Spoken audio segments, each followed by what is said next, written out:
Hi guys, it's Harry. So this week I'm going to talk to you again about motivation. Let's call this motivation part 2. Last week in the video we talked about the different things that keeps you motivated and all of those things.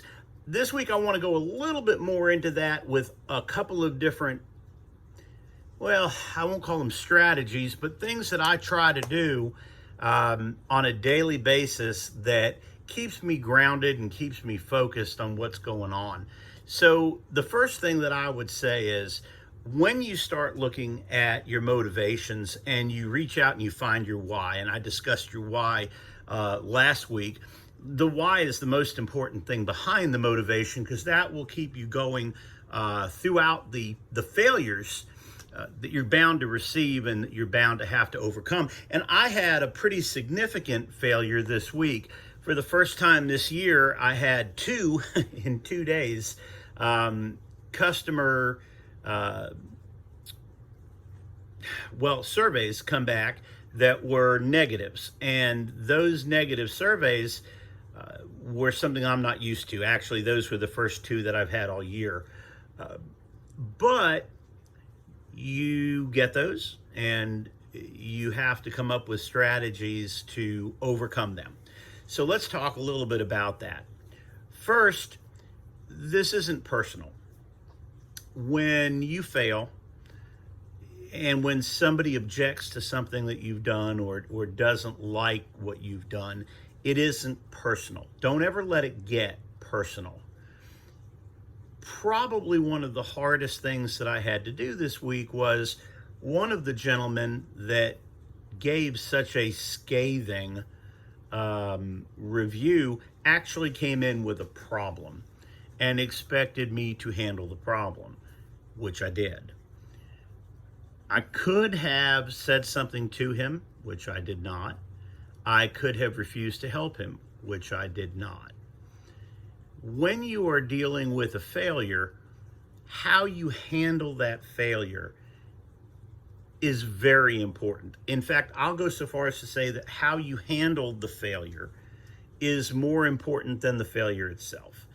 If you are going to have success, you have to have failures. The only way that you're going to progress beyond the constant, repetitious, day-to-day, never-ending kind of life, or half-life, if you will, is how you handle the objections or how you handle the failures. So you got to come up with a strategy for handling the failures. For me, the way I handled the failure was to acknowledge the fact that I had some part in that failure. That's really hard. When you really take pride in your workmanship and pride in what you do, when you have a failure and then you have to own that failure, that's a really, really hard thing to do. But I'm going to tell you that if you don't do that and you don't own that failure, make that failure your own and figure out why it failed, you're destined and doomed to repeat it. Let me say that again. If you don't internalize that failure, find out why you failed, figure out the causes behind the failure, you are doomed to fail again in exactly the same way. Hi, Lacey. She's over here saying hi. You want to come say hello? Come say hello. So Lacey will tell you she asks about 1 million times a day for treats. She doesn't get treats 1 million times a day, but that's okay. She still asks for it, and guess what? She gets more than she should. You got to do the same thing, folks. You've got to figure out what you did or what you didn't do, which is more often the case. It's what you didn't do, not what you did do, that is creating that failure. Figure out what you didn't do or figure out what you did do and come up with a strategy for solving that so that it doesn't happen again. Now, what I did in this particular case with this particular failure was I had a conversation with the owner of the vehicle, and I found out that I had neglected one of the most fundamental basic things you can do. I didn't understand his expectation. See, I knew what the insurance company wanted. I knew what my employer's expectation was. I knew what my manager's expectation was. I knew what the body tech's expectation was. I didn't fully understand the owner's expectation. Now, that's my fault, and I know better. And it's a mistake that I will never repeat again, because this drove it home. So now, when a person comes in, I'm asking the appropriate questions. Tell me what you expect this repair to look like. Tell me what communication you expect. How often and what time or when do you want to be updated? Tell me what your optimal conclusion of this repair will be. The reason that's important is it may be something that's totally unrealistic that I can't perform for them. And in this case, it actually was. The vehicle had over 200,000 miles on it, was over 12 years old, and the owner expected the entire side of the vehicle to look brand new, even though that was nobody's obligation to do. But had I known that up front, had I asked the appropriate questions up front, I could have avoided the entire survey. I could have avoided the issue, and I could have guided the customer. I could have done several things. I could have given him a customer pay estimate to make all the unrelated prior damage look new. I could have advised him that that wasn't the way the repair was going to come out and given him the opportunity to go elsewhere if that's what he chose to do. There were a number of things that I could have done, but I didn't, because I was wrapped up in the prize rather than the process. I was wrapped up in the prize rather than the process. See, success isn't about the prize. Success is in the process. The devil's in the details. All those cliches, whatever you want to call it, you don't become successful and you don't win without the work. Yeah. So your why has to overcome all the process, all the failure, all the outside interventions. That's why it has to be so strong. That's why your why has to push you past the uncomfortable fear of failure and push you to the point where nothing can stop you from overcoming the failure. You're going to fail. But nothing but a strong why will push you past that failure and get you to overcome it and eventually hit the success button. No magic bullet, no overnight get rich quick, no short road to glory. You got to do the work. Your why's got to push you through the work. And then you got to overcome the failure to get where you want to go. Pretty straightforward, right? So how do you do that? Again, going back to last week, you have to identify your why. And that why has to be all-encompassing, and it has to be personal for you. Now, my why may not motivate you. It doesn't have to. It's my why. Your why needs to motivate you, and your why needs to motivate you beyond all the junk that we've just been talking about. So you're going to have to dig deep and find the why. Now, there's some secrets to finding your why, but it's painful. It involves looking at yourself hard. What motivates you, what doesn't motivate you. It involves you looking and taking a realistic look at yourself. These are my strengths. These are my weaknesses. I need to optimize my strengths, minimize my weaknesses. But above all of those things, what gets me off of the couch, gets me in motion, and will make me get through all this junk to success? That's what you got to figure out. And it's going to take some time, and you're going to have to work at it.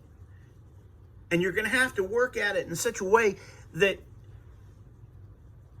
you're real with yourself. Because let me be honest with you, it's real easy to say, oh, well, my why is I want to be the best at blank that ever lived.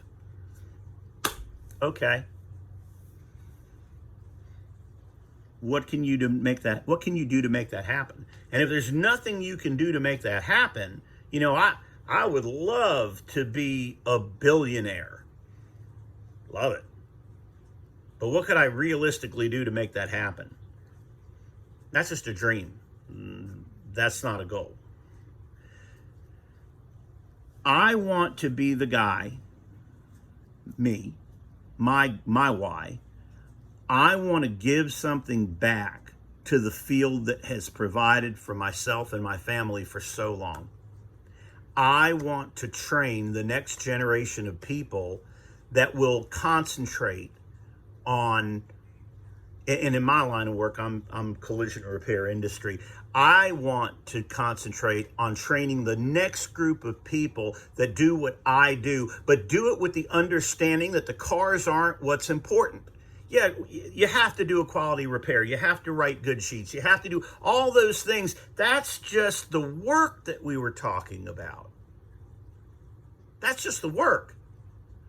I want the next group of people to come along and understand that the customer, the lives that we put back in these cars, are what's so fundamentally important.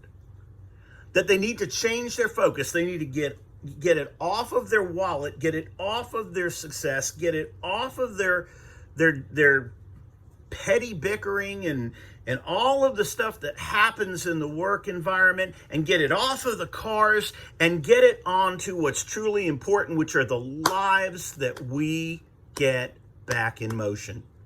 The customers that pass 100 other shops to come into your shop, that trust you with their most valuable possession. And no, I don't mean the car, I mean themselves and their family. I want to create the next generation of people that do what I do to be better than we were. And it drives me every day. Beyond the sales, beyond the numbers, beyond the money, beyond the cars, that's what drives me. That's why I'm doing these videos. Yes, the videos that have to deal with depression. I have depression. Yes, all of those things can limit you, but those ultimately are all excuses that get in the way of your why.